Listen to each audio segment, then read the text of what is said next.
Bem, vamos abrir nossas Bíblias em Hebreus, capítulo 9. E aula agora com o nosso irmão Michel Vinícius, viu? No diretório para recebimento de novos membros. Por favor, acompanhe lá para a sala, em nome de Jesus.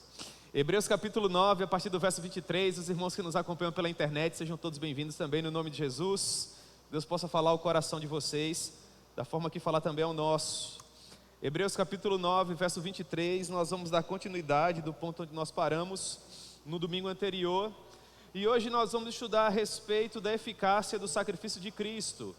Algumas reflexões sobre o poder da cruz e o retorno glorioso do Senhor Jesus até a presença do Pai.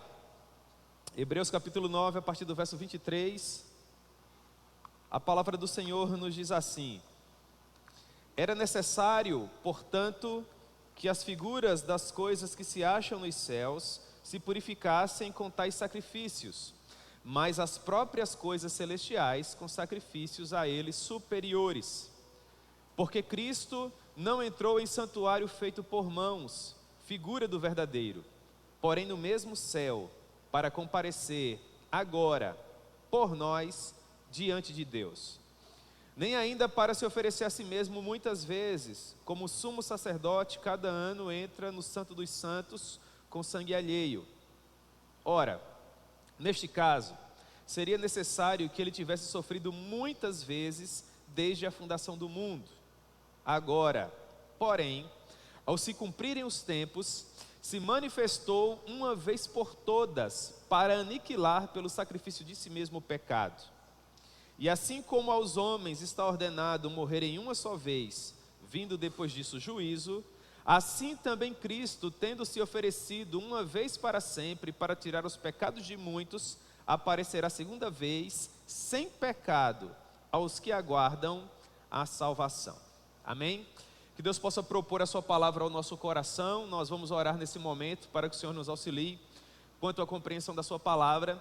E nessa oração, meus irmãos, nós vamos incluir algumas pessoas muito amadas aqui da nossa igreja que estão passando por situações relacionadas à saúde, não é? Em um primeiro momento nós vamos orar pela nossa pequena Letícia, filha do irmão Rumenig, porque ela torceu o tornozelo, está no hospital recebendo tratamento para que ela se recupere bem. Vamos orar também pelo filho do nosso irmão Roger, né? Roginho, pequenininho, senta ali atrás, ele está atravessando um quadro de pneumonia, para que Deus também possa restabelecê-lo. Ele não está internado nem nada, graças a Deus está em casa tomando a medicação, mas requer cuidados, né, para que ele se recupere bem, no nome de Jesus. E finalmente, irmãos, em terceiro lugar, vamos orar pela família do nosso irmão Rafael, baterista, né, casado com Maiara. Não sei se os irmãos sabem, há poucos dias Maiara infelizmente perdeu o irmão. Ele estava se submetendo a uma etapa de um processo seletivo para um concurso público. Infelizmente, ele se sentiu mal e chegou a ser hospitalizado, mas foi vontade do Senhor levá-lo, né, para casa. E nós vamos orar porque Maíra se encontra grávida e Rafael também tem procurado auxiliá-la. Há familiares também que estão com o coração ali dolorido por conta da perda de uma pessoa tão preciosa. Os irmãos, lembrem deles em oração, no nome de Jesus. Amém? Então vamos orar. Meu Deus, nós louvamos ao Teu nome e Te agradecemos por Tua palavra que acabamos de ler. Muito obrigado. Meu Deus, que o Senhor possa aplicá-la ao nosso coração, nos conceder graça e luz, ó Deus, para que nós possamos guardar um bom depósito acerca dessas verdades que vamos ouvir. Mas nós também colocamos diante de Ti, meu Deus, a vida de Letícia, Senhor, dessa criança que infelizmente machucou a perna, está recebendo cuidados médicos agora. Que o Senhor possa conceder sabedoria e graça a esses homens, essas mulheres, profissionais da saúde, para que elas possam cuidar dessa criança o melhor possível e Letícia possa, meu Deus, voltar às suas atividades normais o mais rápido. Nós também oramos, meu Deus, por Roger, oramos por essa criança, Senhor, que se encontra com essa pequena, meu Deus, enfermidade em seus pulmões. Eu digo pequena porque Tu és imenso, Tu és todo-poderoso. Eu creio, ó Pai, que por mais que enfermidades possam nos afetar, Tu és fiel e justo para, com Teu poder imenso, sublime, nos livrar de todas as enfermidades, Senhor. Portanto, Senhor possa, por meio do Teu Santo Espírito, visitar essa criança, restabelecê-lo em sua saúde, tranquilizar o coração dos pais, ó Deus, para que Roginho possa também voltar ó Pai, a frequentar a igreja, a escola, suas demais atividades o mais rápido. E por fim, meu Deus, nós oramos pela família do nosso irmão Rafael, nós oramos, meu Deus, por Maiara, por seus familiares. Não é fácil, meu Deus, perder uma pessoa tão jovem, tão cheia de vida, com tantos sonhos, com tantos planos. Ó Senhor Jesus, vivendo uma etapa tão preciosa da vida, mas nós acreditamos na Tua graça, Senhor, nós acreditamos na Tua misericórdia. Nós sabemos, ó Deus, que Tu sabes o que é melhor para todos nós, mas nós rogamos o Teu favor para que o Senhor, meu Deus, possa confortar a esposa que fica, ó meu Deus, a filhinha que fica, os demais familiares, Maiara, meu Deus, enfim, todos esses, ó Pai, que sofrem pelo fato desta pessoa preciosa que faleceu, mas nós acreditamos, ó Pai, no Teu Evangelho e sabemos, ó Deus, que Tu és poderoso, ó Pai, para nos preservar seguros até o final. Portanto, meu Deus, tenha misericórdia de cada uma dessas pessoas aqui mencionadas e atue nas vidas delas para a maior glória do Teu nome, Senhor. Em nome de Jesus, amém. Muito bem, meus irmãos, hoje pela manhã nós vamos pensar um pouco a respeito da eficácia do sacrifício do Senhor Jesus. Ora, o verso 23 nos diz assim: era necessário, portanto, que as figuras das coisas que se acham nos céus se purificassem com tais sacrifícios, mas as próprias coisas celestiais com sacrifícios a eles superiores. Muito bem, nós estamos caminhando para a porção final do capítulo 9, estamos quase encerrando o assunto que tem a ver com o sacerdócio do Senhor Jesus. Nós iniciamos uma série de mensagens a respeito do sacerdócio lá no capítulo 5, e nós vamos estudar a respeito da supremacia do sacerdócio do Senhor Jesus até o capítulo 10. Nessa perícope que nós estamos estudando hoje pela manhã, nós veremos a maneira com que o Senhor Jesus retorna ao céu em triunfo, em glória, tendo oferecido um sacrifício único, perfeito, suficiente e eficaz, e como nós somos bem-aventurados pelo fato de termos o Senhor Jesus como esse grande sumo sacerdote. De modo que o autor nesse momento ele faz uma espécie de síntese daquilo que ele esteve nos ensinando desde o capítulo 8 até agora no capítulo 9, e ele nos lembra que era necessário que as figuras das coisas que se acham nos céus se purificassem com tais sacrifícios. Nós estudamos no capítulo 9 que toda aquela réplica do tabernáculo que havia sido confiada a Moisés, antes de ser utilizada, precisava ser purificada com sangue. Em Hebreus capítulo 9, verso 19, está escrito assim: havendo Moisés proclamado todos os mandamentos segundo a lei a todo o povo, tomou o sangue dos bezerros e dos bodes, misturou com água, usou uma lã e uma espécie de tinta escarlate, e com o ísopo aspergiu. Então ele vai elencar tudo aquilo que foi ali entumecido com sangue. Em primeiro lugar, o próprio livro que Moisés estava escrevendo. Depois todo o povo. É uma figura perfeita, irmãos, da maneira com que o sangue do Senhor Jesus, na plenitude dos tempos, haveria de cobrir os nossos pecados. O termo teológico para a maneira com que o sangue de Cristo cobre os nossos pecados e nos perdoa se chama propiciação. A maneira com que o sangue de Cristo nos propicia a Deus, nos torna aceitáveis a Deus. Então, no primeiro momento, o livro que Moisés escrevia, de fato, foi entumecido com sangue, foi coberto com sangue. Depois, todo o povo, é um cenário assim bem interessante de tentar vislumbrar, não é?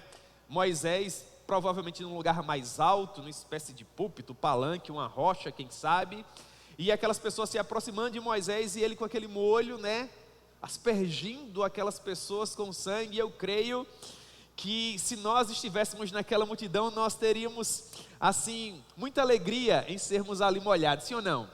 Nós não estamos preocupados em sujar roupa, ou qualquer coisa dessa natureza, não é? Mas que o sangue nos cobrisse, com certeza absoluta, irmãos. Esse deve ser também o desejo do nosso coração nos dias atuais, que esse sangue nos cubra, que esse sangue nos proteja, que esse sangue nos guarde, que ele nos tome totalmente, não é?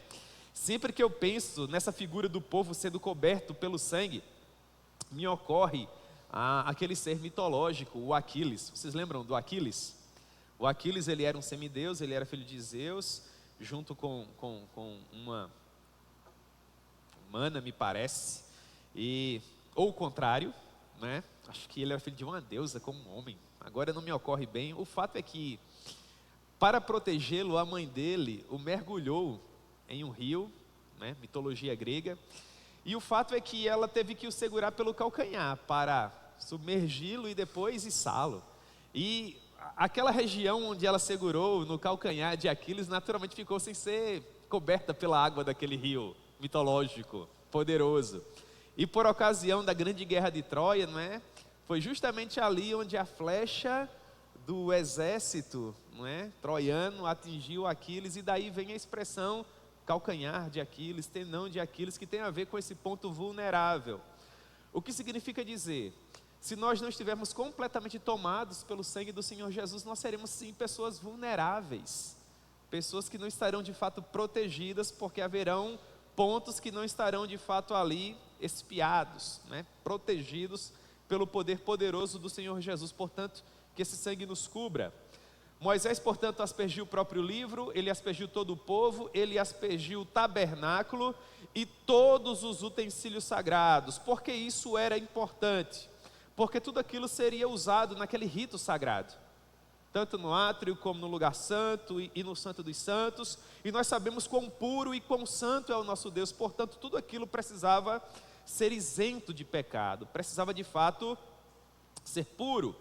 Contudo, o sangue desses animais que propiciava todos esses elementos, e bem assim o próprio povo, não era eficaz para purificar as coisas superiores. É o que nos diz o verso 23. Mas as próprias coisas celestiais, com sacrifícios a eles superiores. Aquele sangue não era suficiente, o sangue daqueles animais não era eficaz. E é por causa disso que nós precisávamos desse sacrifício que tem a ver com a nova aliança. Nós precisávamos de um sangue mais nobre, um sacrifício verdadeiramente puro, sem mácula, sem defeitos. Portanto, nós precisávamos do sangue do Senhor Jesus. Em Hebreus capítulo 9, verso 22, vai estar escrito assim: com efeito, quase todas as coisas segundo a lei se purificam com sangue. Quase todas as coisas, porque haviam ofertas voluntárias que eram feitas com sementes, ofertas alçadas, e essas não precisavam de sangue, mas tudo mais para ser perdoado e purificado precisava de sangue. Não é à toa que no final do verso 22 ele vai dizer: e sem o derramamento de sangue não há remissão. Sem o derramamento de sangue não há perdão de pecados. A ideia aqui, irmãos, é tentar compreender o que significa a palavra remir. Esse termo grego, apolitroses, remissão, tem a ver com uma expressão que era muito utilizada no período da escravidão. Os escravos, eles eram comprados por outras pessoas, se tornavam objetos, propriedade de fato, e eles não podiam fazer nada por si mesmos para que dessa maneira viessem a receber a sua liberdade. Ou eles podiam ser alforriados pelo livre-arbítrio dos seus proprietários, se assim o desejassem, ou uma terceira pessoa precisava comprá-los para dessa maneira colocá-los em liberdade, abrindo mão dessa propriedade. O termo que o autor desse documento usa para nossa liberdade tem a ver com esse exemplo que eu acabei de oferecer a vocês. Nós éramos escravos do pecado e nós não tínhamos a oportunidade de sermos libertos por nosso Senhor, que era o pecado. Nós éramos seus escravos e não havia a menor possibilidade de libertação quanto a isso. E nós também não tínhamos ninguém, um outro ser humano semelhante a nós, que possuísse, em primeiro lugar, condições de nos comprar, e em segundo lugar, a moeda. Porque não seria por meio de prata ou ouro que nós seríamos comprados. O que é que vocês acham? O que um outro ser humano poderia oferecer a Deus em troca do resgate das nossas almas eternas? Será que Deus nos perdoaria pelo que nós temos em nossa conta bancária? O que vocês acham? Ou pela casa bacana que você tem em Campina Grande? Será que Deus, assentado num alto e sublime trono, olharia para a sua casa bacana aqui em Campina Grande e diria: tá aí, nem no céu eu tenho uma casa semelhante à sua. Sua casa em troca da sua alma eterna. Será, irmãos? E Deus ia morar na tua casa aqui no Médici? Não. Paulo vai dizer a maneira com que nós fomos de fato comprados. Colossenses capítulo 2, verso 13, diz assim: E a vós outros que estáveis mortos pelas vossas transgressões e pela incircuncisão da vossa carne, vos deu vida juntamente com ele. Olha a ideia de remissão, está nessa frase: perdoando todos os vossos delitos. Isso é remissão. É pagar uma dívida com uma moeda que você não possuía e com a capacidade que você não tinha. Verso 14: tendo cancelado o escrito de dívida que era contra nós e que constava de ordenanças, o qual nos era prejudicial, removeu inteiramente, encravando na cruz. Portanto, Paulo está dizendo que havia uma nota de culpa para todos nós. Deus havia estabelecido uma lei, nós não tínhamos condições de cumpri-la. Para além disso, nós havíamos nascido herdando o pecado daquele que nos representava, Adão. Portanto, estávamos condenados. Nós tínhamos uma dívida, não possuíamos matéria-prima para pagá-la e seríamos condenados eternamente em virtude disso. Vem o Senhor Jesus, Ele retira essa célula de dívida que estava pesando contra nós em suas ordenanças e Ele a fixa na cruz, pagando com o próprio sangue dele aquilo que nós devíamos. O que nós aprendemos? Que o salário do pecado é a morte, e que só há de fato satisfação quanto à justiça de Deus quando o pecador morre. Como Deus pode punir o pecador sem sacrificar a sua justiça? Matando-o, porque a palavra de Deus não pode cair por terra. A alma que pecar, essa morrerá. Então nós olhamos para a cruz e encontramos uma saída para a nossa própria morte. Por quê? Porque se nós sabemos que não há possibilidade de perdão de pecado sem derramamento de sangue, alguém tem que morrer para que você possa viver, uma morte que substitua a sua morte. É isso que Jesus faz por nós. E o autor de Hebreus capítulo 9, verso 23 nos diz que esse tipo de purificação não pode acontecer por meio do sangue de animais, porque conforme nós temos estudado, o sangue desses animais era imperfeito. E para satisfazer a justiça de Deus, nós teríamos que oferecer a Ele um sacrifício perfeito. Você lembra de Romanos capítulo 3, verso 25 e 26? Esse texto vai nos dizer que o Senhor, Ele é o justo e o justificador daquele que tem fé no Senhor Jesus. Como isso ocorre? Para que o sacrifício fosse aceitável, o animal tinha que ser perfeito e o sacerdote tinha que ser perfeito. São os dois termos que nós encontramos em Romanos.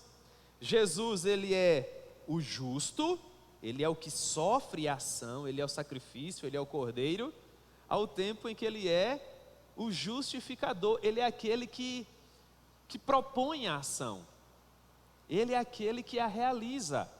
Por que isso era necessário, irmãos? Porque não se mata Deus. Que Deus é esse que um sacerdote humano, qualquer pessoa pode matar? Evangelho de João capítulo 10, o que ele nos ensina?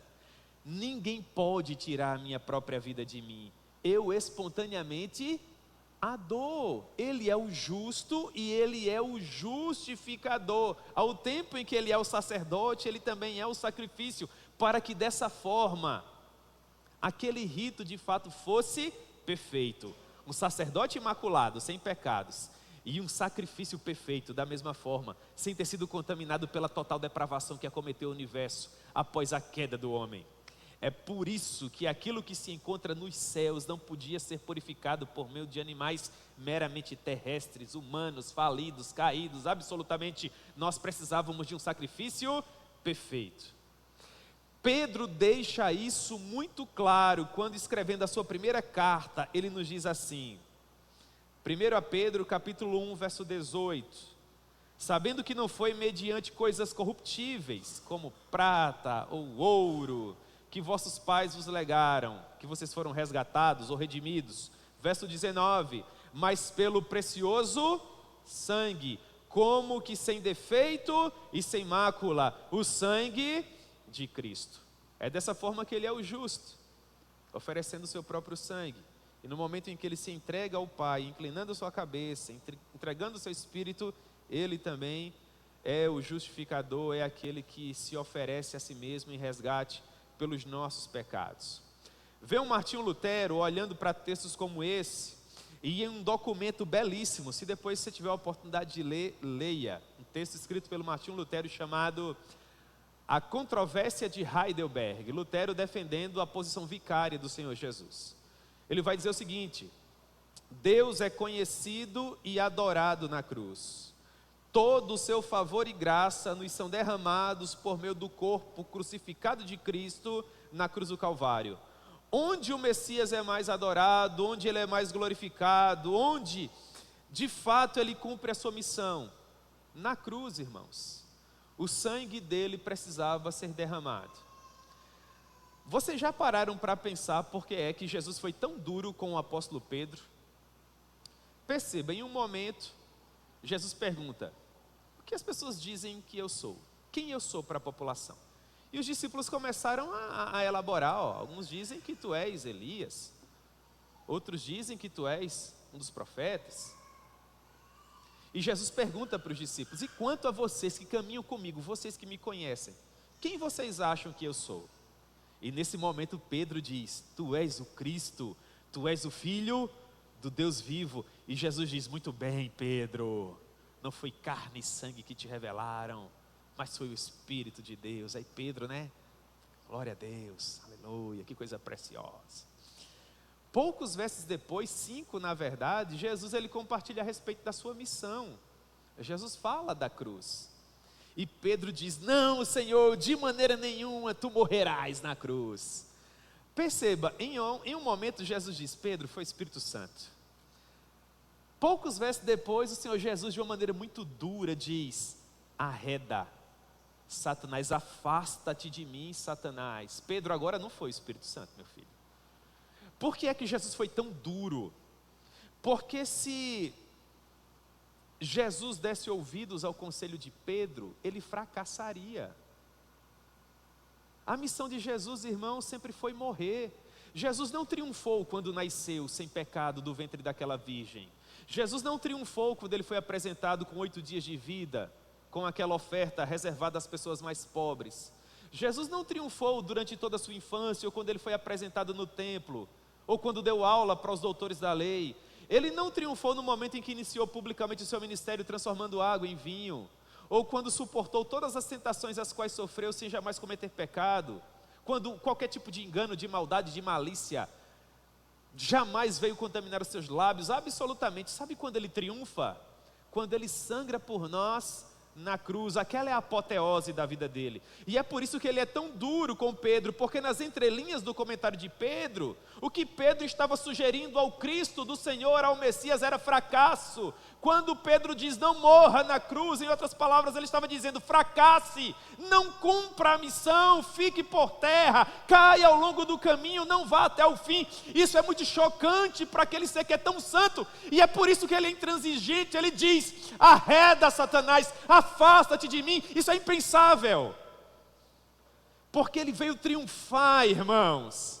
Ele veio para vencer e nos levar de volta para casa. É por isso que eu creio com toda a força do meu coração que o que ele conquistou por nós na cruz do Calvário não pode ser perdido. Iria completamente de encontro ao triunfo dele, como em dado momento ele pode dizer: tudo está consumado.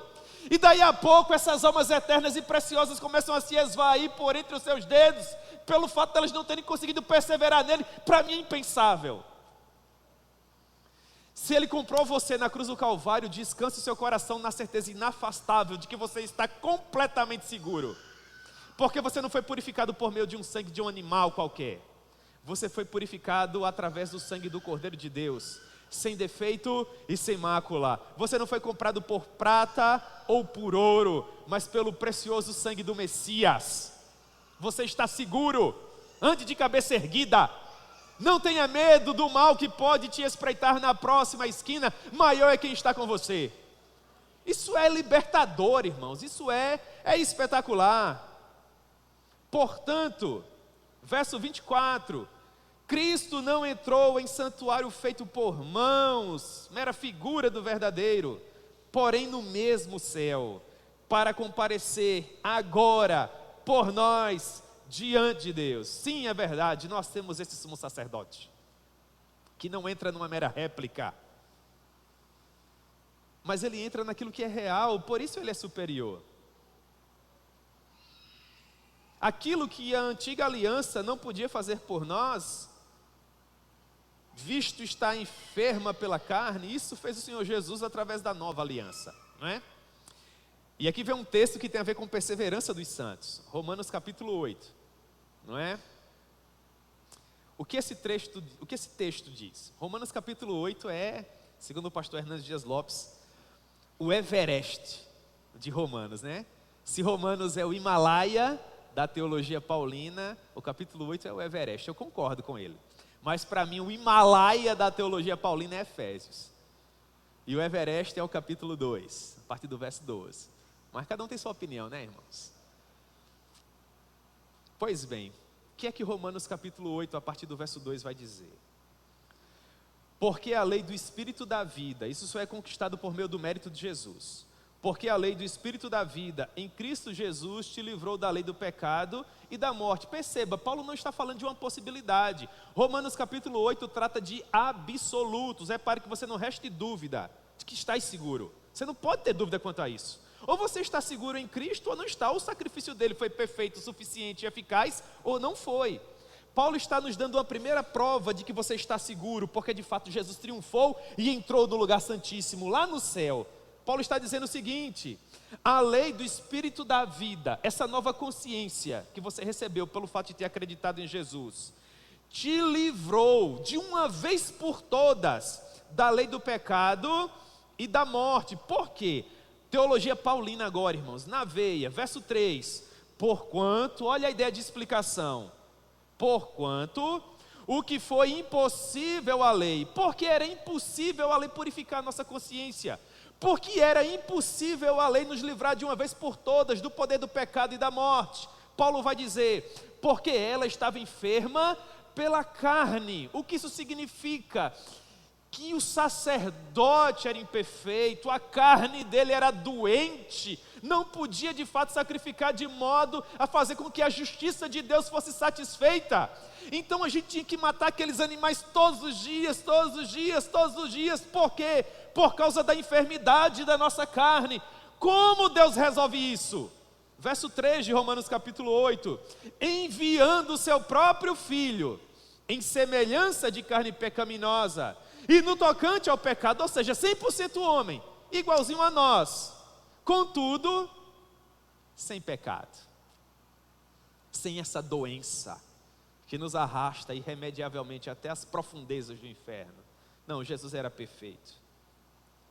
E uma vez que ele ofereceu esse sacrifício perfeito, porque ele não estava enfermo pela carne, porque ele não tinha sido contaminado pelo pecado, verso 4, o preceito da lei se cumpriu em nós, que não andamos segundo a carne, mas segundo o Espírito. Essa é uma prova de que você está seguro em Cristo. A primeira prova de Romanos capítulo 8. Quem de fato, por meio da fé, se apropriou do sacrifício sangrento de Cristo na cruz do Calvário, teve a sua mente renovada e agora é uma nova criatura.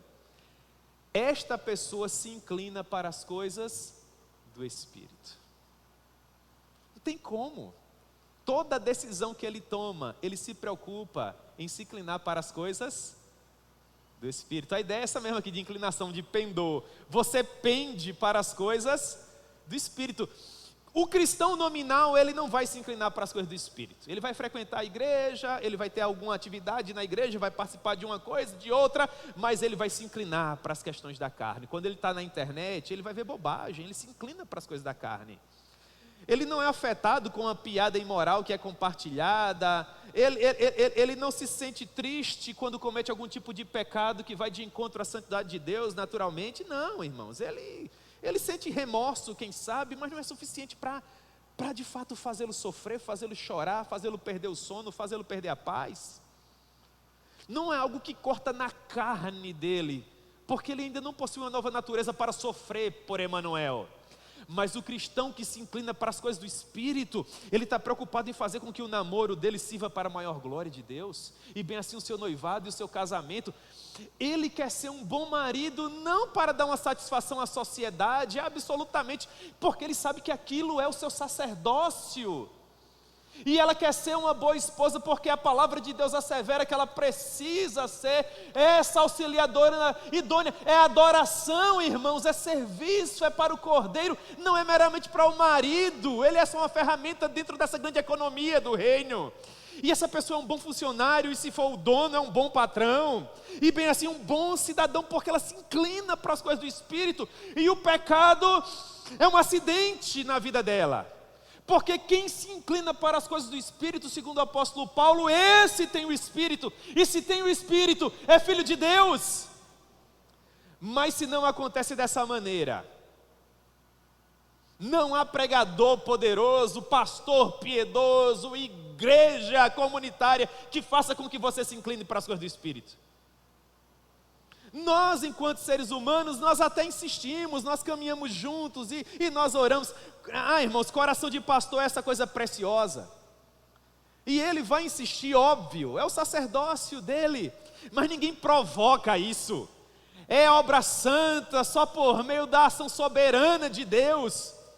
Não é você que escolhe se inclinar para as coisas do Espírito, é Deus que atua nesse seu coração falido, decrépito, quebrado, e o renova, e de repente tudo se faz novo, e a glória de Deus brilha sobre você, e você não consegue amar mais nada, tudo é por meio dele e por causa dele, porque agora você é santo. Mas se isso não acontecer com você, pecador, gabinetes serão marcados, e conversas acontecerão, e toda a saliva do mundo vai ser gasta, e você vai continuar cometendo os mesmos pecados, e não se envergonhando deles, porque você não nasceu de novo. Quer ter certeza absoluta que você está seguro em Cristo, meu irmão? Perseverança dos santos. Olhe para a sua vida. Você se inclina para as coisas do Espírito, então você está seguro. Segunda prova que Paulo dá em Romanos: o Espírito de Deus testifica com o seu Espírito que você é filho de Deus. Você está seguro. Terceira prova que Paulo dá em Romanos: as lutas do tempo presente para você não podem ser comparadas com aquilo que te aguarda no final. Os seus olhos estão fixos nas portas douradas da Jerusalém que te aguarda. Você está seguro. Quarta prova, você tem certeza de que há um sacerdote nos céus nesse momento intercedendo por você, corrigindo as orações pífias que você faz, porque você não sabe orar como convém. Tenha certeza, você está seguro. Você sabe no seu coração que não há nada que possa te separar do amor de Deus que está em Cristo. Nem a morte, nem a vida, nem as alturas, nem os poderes, nem os principados, nem potestades, nem as coisas do presente, nem do porvir. Você tem certeza disso? Descanse seu coração. Você está seguro em Cristo. Leia Romanos capítulo 8, procure aplicar a sua vida. Isso é coisa muito séria, irmãos. Não pode haver dúvidas quanto a isso. O texto está dizendo que ele retornou, que ele está à destra do Pai, num santuário não feito por mãos humanas, intercedendo por nós, diante de Deus.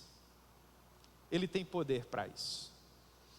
E é maravilhoso estudar a maneira com que ele retorna em triunfo, né?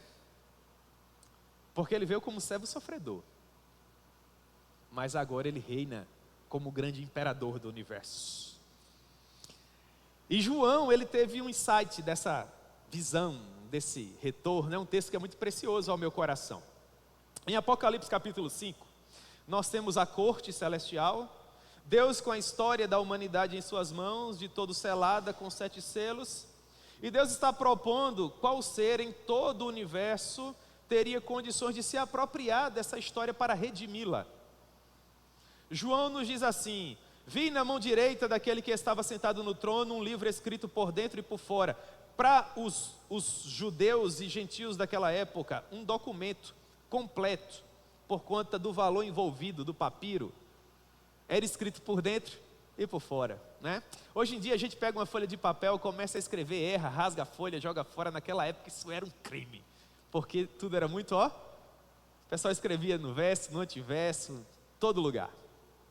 Vi também um anjo forte, que proclamava em grande voz, e ele dizia: quem é digno de abrir o livro e lhe desatar os selos? Olha só onde a voz desse anjo penetrou. nem no céu, nem sobre a terra, nem debaixo da terra. Eram os 3 elementos conhecidos pela filosofia grega: céus, terra e os ínferos, infernos, aquilo que se encontra abaixo da terra. Em outras palavras, em todo o plano criado, não havia ninguém capaz de abrir o livro. Segundo a teologia de Apocalipse, a perfeição de Deus é representada por seus 7 espíritos. Para desatar cada um dos selos, que personifica a autoridade de Deus, a pessoa tinha que ser o quê? Perfeita. Deveria ter aquilo que os gregos chamavam de exousia, autoridade. Ora, nem no céu, nem sobre a terra, nem mesmo abaixo da terra, ninguém podia abrir o livro, nem mesmo olhar para ele. E eu chorava muito, porque ninguém foi achado digno de abrir o livro, nem mesmo de olhá-lo. Todavia um dos anciãos me disse: João, não chores, eis que o leão da tribo de Judá, a raiz de Davi, venceu para abrir o livro e desatar os seus 7 selos. Olha a ideia de vitória, de triunfo.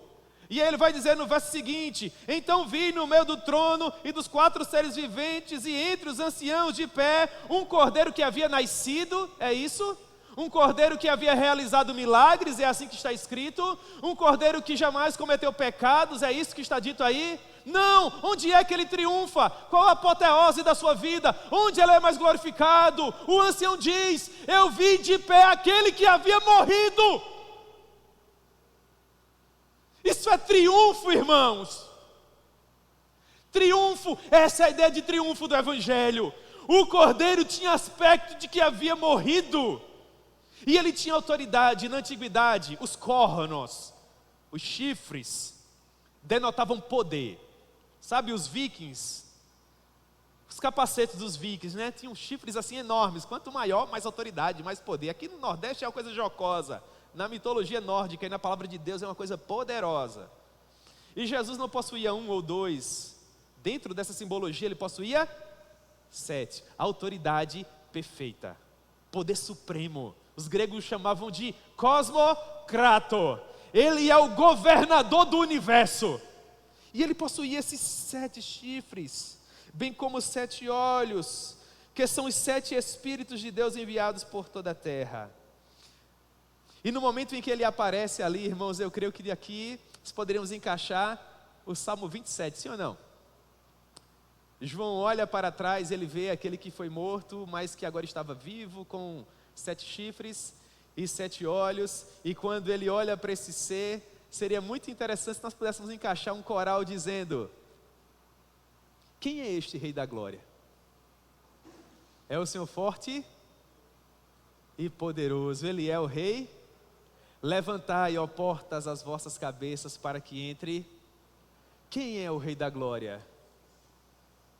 Ele é o Rei da Glória. Então ele entra, irmãos, em triunfo, e se aproxima daquele trono, e ele toma aquele livro em suas mãos. E quando ele toma o livro, os 4 seres viventes e os 24 anciãos prostram-se diante do Cordeiro, tendo cada um deles harpas e taças de ouro cheias de incenso, que são as orações. Por que agora as nossas orações podem chegar ao trono da glória de Deus? Porque não há mais nada que as impeça. Porque aquilo que nos separava já não nos separa mais.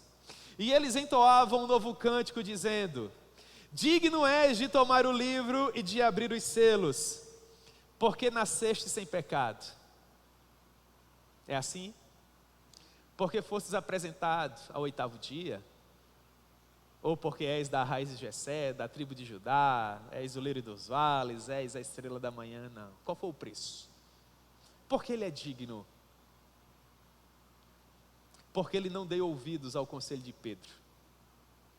Digno és de tomar o livro, porque tu cumpristes a tua missão. Porque tu fostes até o fim naquilo que te foi confiado.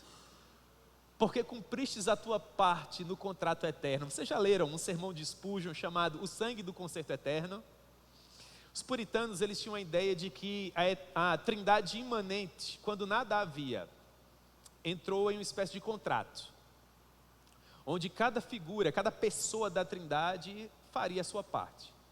O Pai, na plenitude dos tempos, enviaria o Filho. o Filho morreria em resgate daquilo que havia prometido o Pai, e o Espírito conduziria aqueles que haviam sido comprados pelo Filho de volta para casa. Essa é a parte da segunda pessoa. Morrer. Morrer por mim. Morrer por você. Porque Ele é digno da nossa adoração. Porque Ele fez por mim e por você aquilo que nós não podíamos fazer por nós mesmos. Essa vida que você tem é a vida dEle. E tudo que você possui é por causa dEle. Ele é o ar que você respira, a água que você bebe, o alimento que te alimenta, as roupas que te vestem, o ar que você respira. Ele é tudo. Tudo que existe só existe por causa dEle. E sem Ele nada teria existido. Ele é o Cordeiro que foi morto, é por isso que Ele é digno. Nós devíamos, irmãos, fazer um coro celestial junto com esses seres que estão dizendo: digno és de tomar o livro e de abrir os selos, porque foste morto e com o teu sangue compraste para Deus os que procedem de toda tribo, língua, povo e nação, e para o nosso Deus os constituíste reino e sacerdotes, e eles reinarão sobre a terra. Sim, é verdade, que todos saibam, Cristo entrou no mesmo céu para comparecer por nós diante de Deus. Nós temos esse sumo sacerdote que penetrou os céus, assentou-se à destra do Pai. Portanto, nós devemos confirmar firmes a nossa confissão, porque sabemos que temos um sumo sacerdote que pode sim fazer intercessão por nós, de modo que nós podemos nos achegar confiantemente junto ao trono da glória de Deus, para recebermos graça e misericórdia em ocasião oportuna. É espetacular. Tenha certeza disso no seu coração, meu irmão. Você não tem nada a temer. Jesus fez por você aquilo que você não podia fazer por você mesmo. Uma outra prova disso é o verso 25, que diz que Ele não ofereceu vários sacrifícios ou entrou várias vezes no Santo dos Santos para oferecer-se a si mesmo, como o sumo sacerdote faz isso todos os anos, com sangue alheio. Verso 25, não. Jesus não ficou repetindo esse sacrifício várias e várias vezes. Jesus fez isso de uma vez por todas. Simples assim. E em segundo lugar, verso 25 ainda, Ele não fez isso com sangue alheio. Ele fez isso com seu próprio sangue. Meu Deus. Hebreus 9:11 diz assim, irmãos: quando, porém, veio Cristo como sumo sacerdote dos bens já realizados, mediante o maior e mais perfeito tabernáculo, não feito por mãos, quer dizer, não dessa criação, não por meio do sangue de bodes e de bezerros, mas pelo seu próprio sangue.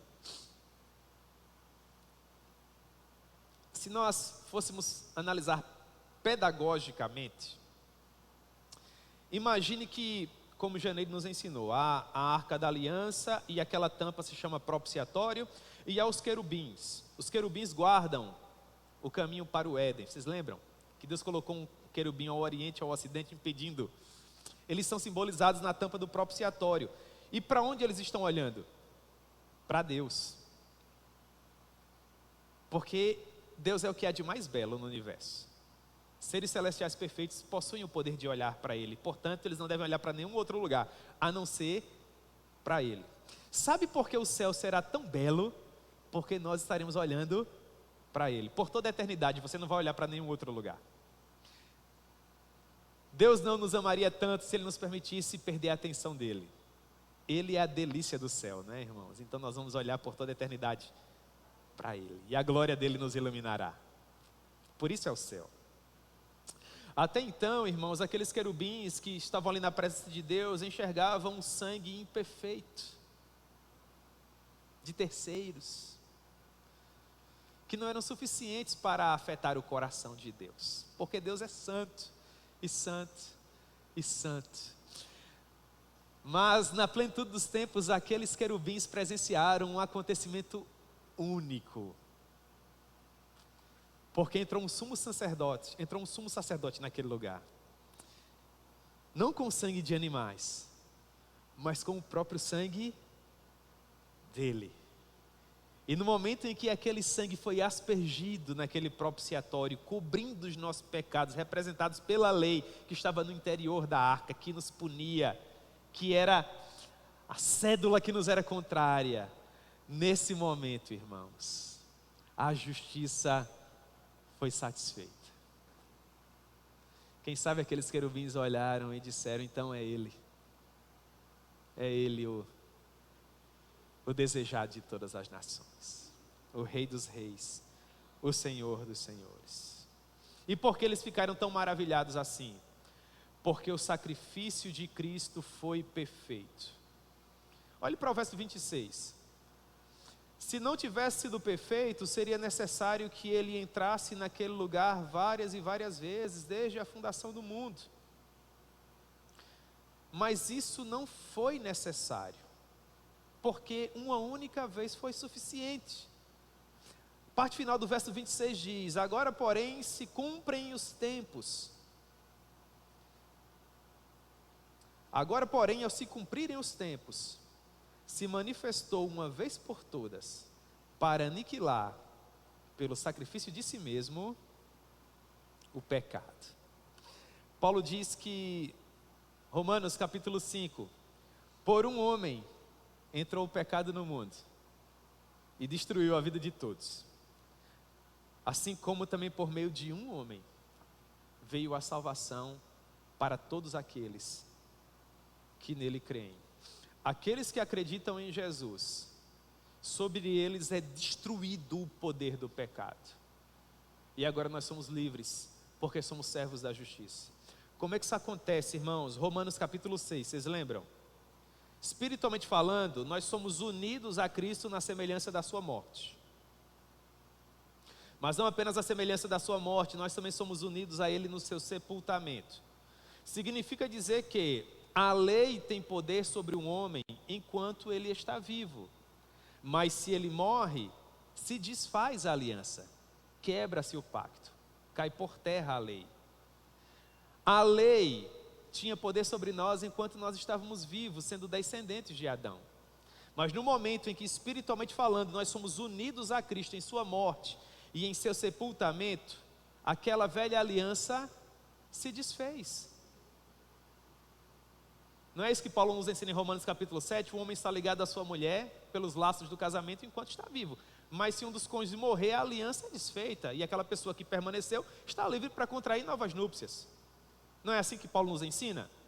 Nós estávamos casados em aliança com Adão, mas nós morremos. Essa aliança se desfez. Contudo, nós não estávamos meramente unidos a Cristo em sua morte, em seu sepultamento. Romanos capítulo 6, nós também estávamos unidos a Cristo em sua ressurreição. No momento em que nós ressuscitamos com Cristo, nós não ressuscitamos com a natureza de Adão. Nós ressuscitamos com uma nova natureza. É por isso que a palavra assevera que nós somos uma nova criatura. E agora nós podemos contrair novas núpcias, para estarmos sob uma nova autoridade. E aí, agora que nós somos uma nova criatura, nós vamos nos casar novamente com Adão? Para voltar para aquela velha aliança? Coisa nenhuma. Agora nós vamos contrair uma nova, sim, e eterna aliança. Então nós entramos em um matrimônio eterno com quem? Com Jesus. O pecado deixa de ter autoridade sobre nós, porque nós saímos da sua área de atuação. Ele não exerce mais esse poder, esse governo. Não, nós somos transportados do império das trevas para o reino do Filho do seu amor. E isso só é possível porque você recebeu uma nova natureza. Aquela sua antiga natureza, contaminada pelo pecado de Adão e do seu próprio, morreu, foi sepultada com Cristo. E você agora é uma nova criatura. As coisas velhas, eis que tudo se fez novo. Pastor, e por que eu ainda peco? É uma boa pergunta, sim ou não? Se eu sou uma nova criação, uma nova natureza. Ora, dois pontos interessantes. Primeiro deles, Pedro vai nos dizer que quando isso acontece, o inimigo fica furioso, porque ele perdeu um dos seus súditos. Você saiu do império dele, agora você está no reino de amor. Contudo, por mais furioso que ele esteja, sendo personificado como um leão que ruge, ele pode te tragar? Não. Por quê? Primeira epístola de João, porque aqueles que foram comprados por Cristo é propriedade dele, e o maligno não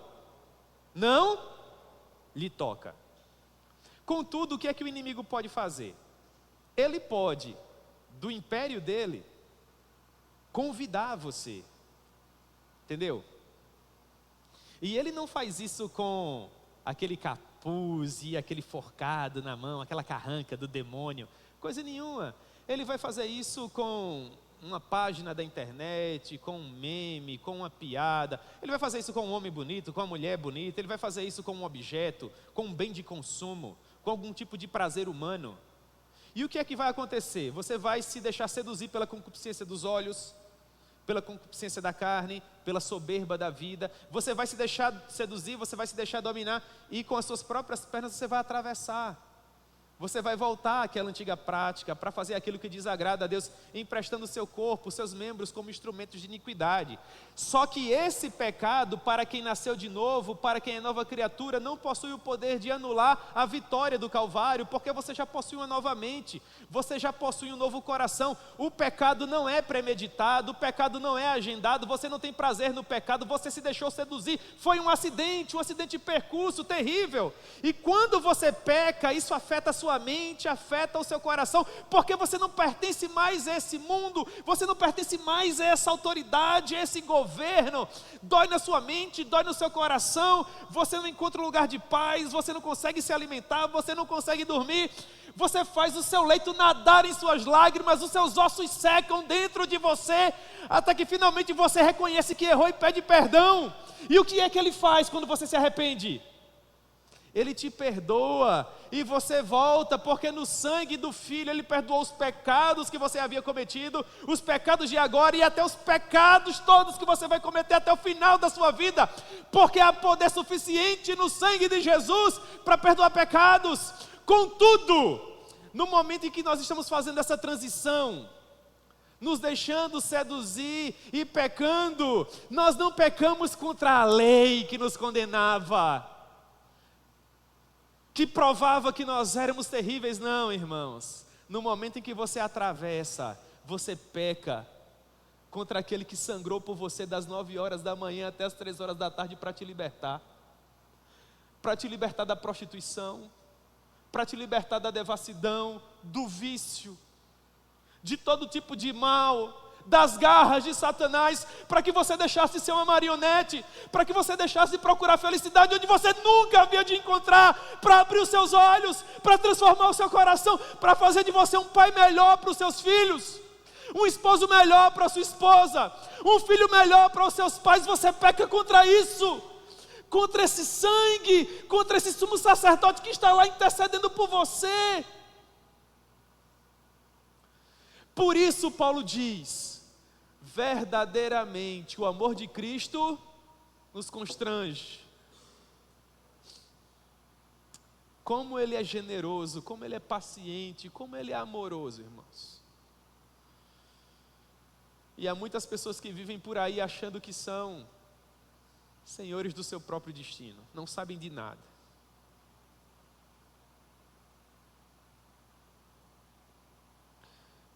Como é que está terminando esse texto aqui, tão precioso, verso 27 e 28. E assim, como aos homens está ordenado morrerem uma única vez, vindo depois disso o juízo, assim também Cristo, tendo se oferecido uma vez para sempre, para tirar os pecados de muitos, aparecerá uma segunda vez, sem pecado, aos que o aguardam para a salvação. 2 minutos e nós encerramos. Primeiro ponto: assim como Jesus morreu uma única vez, e de uma vez por todas, já que nós estamos unidos a Ele, nos está ordenado também morrer uma única vez. Isso acaba, irmãos, com algumas heresias, ensinamentos errados. Primeiro deles, o existencialismo. O existencialismo diz que a vida é só isso aqui. Que morreu, acabou. Tem isso de alma eterna. Está errado. Isso faz cair por terra o aniquilacionismo. O aniquilacionismo é a doutrina que diz que as almas que haverão de perecer, elas serão enviadas para o inferno e após um período de sofrimento, elas serão aniquiladas para não sofrer eternamente. Está errado. Isso faz cair também por terra a doutrina do purgatório. A doutrina do purgatório tem a ver com a soteriologia, que diz o seguinte: que a sua salvação é a união da graça com as boas obras. E dentro do pacote das boas obras, existe as obras de caridade que são realizadas e existe também a penitência. O que acontece? Parte do caminho é percorrida pelo Senhor e parte do caminho é percorrida por você. Se porventura você não conseguir percorrer todo o caminho que você deveria ter percorrido em vida, você vai ser lançado no purgatório. Só que no purgatório você não vai ter como realizar boas obras. Você só pode pagar a parte que você deve a partir do sofrimento. Então o que é que Deus vai fazer? Deus vai punir você, sabe Ele por quanto tempo. Coitado de mim, se eu acreditasse nessa doutrina, porque eu sou tão pecador, irmãos, que eu acho que eu ia ficar quase que a eternidade toda lá no purgatório, queimando, sofrendo. Essa doutrina não existe. Você não contribui com absolutamente nada. Deus ia deixar uma alma eterna cozinhando no antessala do inferno, sabe Ele por quantos séculos ou milênios, até que finalmente, quando ela estivesse bem cozida, a ideia de ter purgado os seus pecados, quando todas as impurezas pelo fogo caíssem, agora sim, está preparado para ir para o céu. Que espécie de sangue é esse? Não existe uma alma mal lavada pelo sangue de Jesus. Todas as que foram alcançadas por Ele se tornaram tão brancas quanto a neve. Você tem ideia do que significa? Não existe repescagem para o céu, irmãos. Guarde o seu coração. Não há reencarnação. Uma alma não vai voltar várias e várias vezes. O que é que o Senhor diz? Depois da morte segue-se o juízo. Não é um estado de torpor, pelo contrário, é um estado de consciência.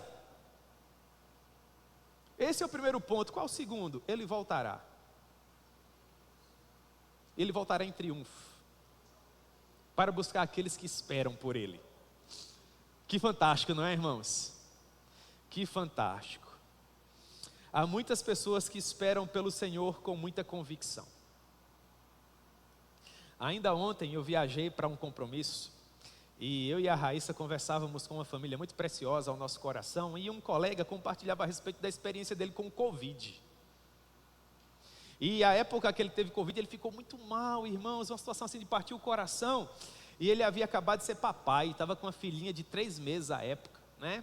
E lá pelas tantas, o pulmão dele estava em frangalhos, né? A esposa dele preocupada, naturalmente, e conversando com ele, ele olhou para ela assim e falou: olha, as senhas dos meus cartões são essas aqui, e o que tem para resolver é isso, coloca essas coisas no lugar. E qual a esposa, qual o ser humano que ouve uma coisa como essa e fica em paz, não é? Você fica desesperado porque você ama, é óbvio. E ele disse assim para ela: eu estou em paz no meu coração, e já disse para Deus: Senhor, eu estou pronto, pode me levar. Irmãos, eu não parei mais de pensar naquilo, né? Porque casado, muito jovem, com a filhinha de 3 meses e tal, e ele está dizendo para Deus: Senhor, eu estou pronto, eu tenho convicção do que foi feito por mim. E se eu fosse compartilhar aqui, irmãos, a oportunidade para vocês falarem a respeito das suas próprias jornadas com o Senhor, eu tenho certeza que vocês diriam a mesma coisa. Sabe por quê? Porque no momento em que as coisas estão caminhando com alguma tranquilidade, nós ainda temos uma reserva humana. Mas a palavra nos assevera que Jesus faz por nós aquilo que nós não podemos fazer por nós mesmos. Às vezes existem situações em nossas vidas que nós não temos como resolver com a força do braço humano ou com o poder do nosso intelecto. Quem de fato nasceu de novo, olha para os céus e diz: Senhor, agora está nas suas mãos, faz como tu quiseres. Viver para mim é te servir, morrer para mim é voltar para casa para estar com o Senhor. Não importa, aquilo que quiseres fazer, faz depressa, Senhor, para que o teu nome seja glorificado. É a oração da esposa do John Knox, irmãos. O John Knox preso, muitos e muitos homens de Deus perdendo as suas vidas. O John Knox tinha uma série de criancinhas pequenas nessa época, e ele vivia muito longe do local onde ele estava preso. Todas as vezes que a rainha marcava o julgamento do homem, a esposa tinha que deixar os filhos pequenos em casa para poder viajar a Lures e assistir o julgamento do marido. E aquela monarca nunca julgava o homem, até que teve um dia que a dona de casa havia deixado almoço por fazer, filhos para cuidar. Chega no julgamento, nada da rainha decidir se o homem morre, se o homem vive. A mulher pede a palavra e diz: minha senhora, por gentileza, apresse esse julgamento, ou me devolva o meu marido completo, ou pelo menos me dê a cabeça, porque eu tenho filhos para cuidar. O que é isso, irmãos? Convicção. Convicção de que Jesus triunfou, de que nós temos um sumo sacerdote que pode se compadecer de nós, que está sentado à destra de Deus nas alturas, e que um dia voltará, e nós o veremos, e estaremos em triunfo. E tudo que nós amargamos aqui terá valido a pena, porque Ele enxugará dos nossos olhos toda a lágrima. Inclusive eu acho que Ele vai gastar muito tempo comigo, que eu choro demais, né, irmãos? Vai ter muita lágrima para enxugar.